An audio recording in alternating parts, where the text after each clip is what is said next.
लोकसभा अधिवेशनाच्या पार्श्वभूमीवर राजनाथ सिंह यांच्या निवासस्थानी आज बैठक होतीये। संध्याकाळी 5 वाजता ही बैठक होणार आहे। लोकसभा अध्यक्षपद आणि उपाध्यक्षपद याच्या संदर्भात चर्चा होणार असं कळतंय। लोकसभा अध्यक्षपदासंदर्भातल्या निवडीची राजनाथ सिंह यांच्यावर जबाबदारी आहे। अश्विनी वैष्णव, जेपी नड्डा, किरण रिजिजू यांच्यासह एनडीए मधील घटक पक्षातले नेते सुद्धा उपस्थित राहणार आहेत।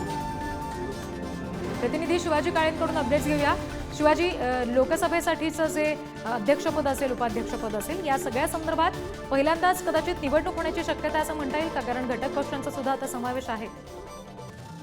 निवडणूक तर होणार हे निश्चित आहे। बिनविरोध निवडणुकीची शक्यता कमी आहे। मात्र किरण रिजिजू यांनी काँग्रेसचे अध्यक्ष मल्लिकार्जुन खरगे यांची भेट घेतली होती। यामध्ये देखील या संदर्भात चर्चा झाल्याची शक्यता व्यक्त केली जात आहे।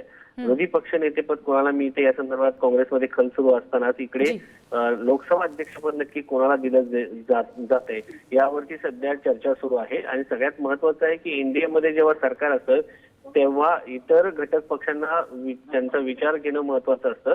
त्यामुळं अश्विनी वैष्णव, जेपी नड्डा आणि किरण रिजिजू या सगळ्यांमध्ये आता लोकसभा अध्यक्ष नक्की कोण असणार यांच्या संदर्भात केंद्रीय मंत्री राजनाथ सिंह यांच्या निवासस्थानी ही बैठक होणार आहे। आगामी अधिवेशनाच्या पार्श्वभूमीवर हे तिसरं टर्म मधील पहिलंच अधिवेशन असल्यामुळं ते वादळी होण्याची शक्यता आहे। त्या दृष्टिकोनातून फ्लोअर मॅनेजमेंट कशा पद्धतीने असणं गरजेचं आहे।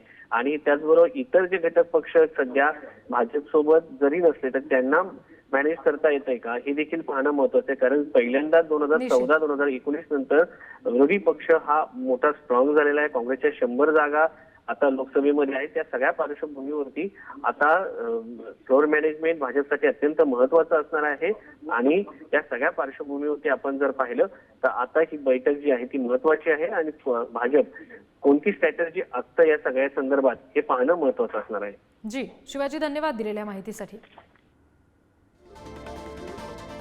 Thank you.